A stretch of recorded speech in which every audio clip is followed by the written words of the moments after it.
You've worked hard all of your life, and now you're faced with unemployment. What do you do now? Great question. Hi, I'm Fred Reggie, and we're going to explore what to do when faced with transition. I received an email recently from one of my subscribers. Let me read it to you. Fred, I have worked in sales in the oil and gas industry for the past 22 years. It's the only job I've had. Because of the drop in oil prices, the prospects for employment are not good. What would you recommend?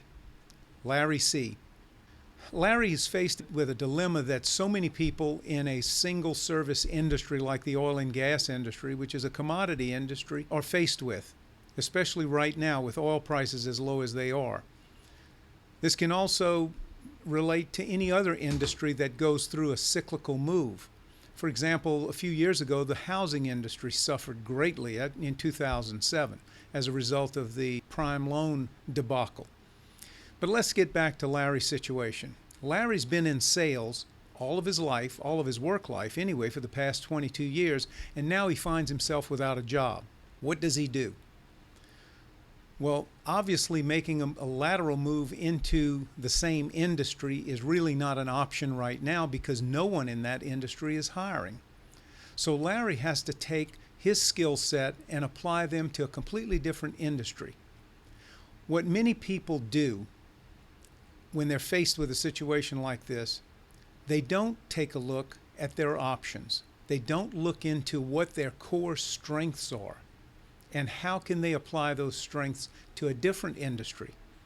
Just because Larry has been involved in the oil and gas industry for the past 22 years, while he may know it well and he may know his client base well, that doesn't mean that he can't take his skill set into the healthcare industry, the automobile industry, the technology industry, many other industries that are doing quite well. So here's my recommendation. Any of you who are faced with transition, who are looking to move from one career to another, from one industry to another, the first thing I would do is do a full assessment of your own strengths. What are the characteristics, your work ethic, your skill set that you have applied to your existing job or the job that you have just been laid off from? What skill sets can you take into another industry? For example, if you were in sales, perhaps your strong suit is negotiations, negotiating for the best price against 4 or 5 other competitors.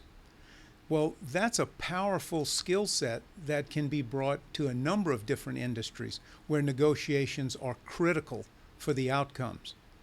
So number one, I suggest to my clients that they take a StrengthsFinder assessment.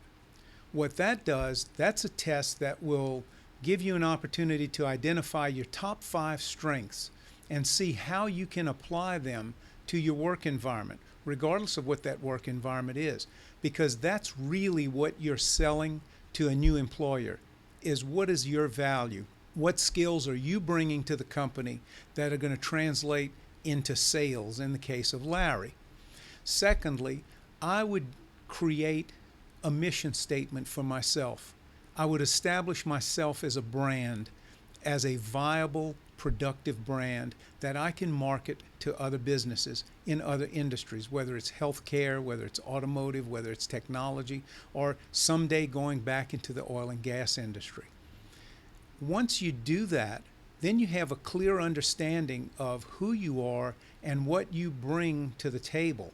What are your assets? It gives you more confidence to move forward and to pursue an engagement in an industry that heretofore you may have been unfamiliar with.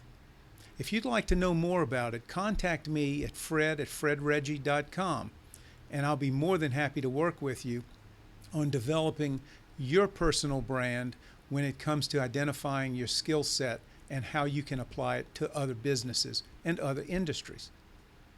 Until then, I'm Fred Reggie. Thanks for watching.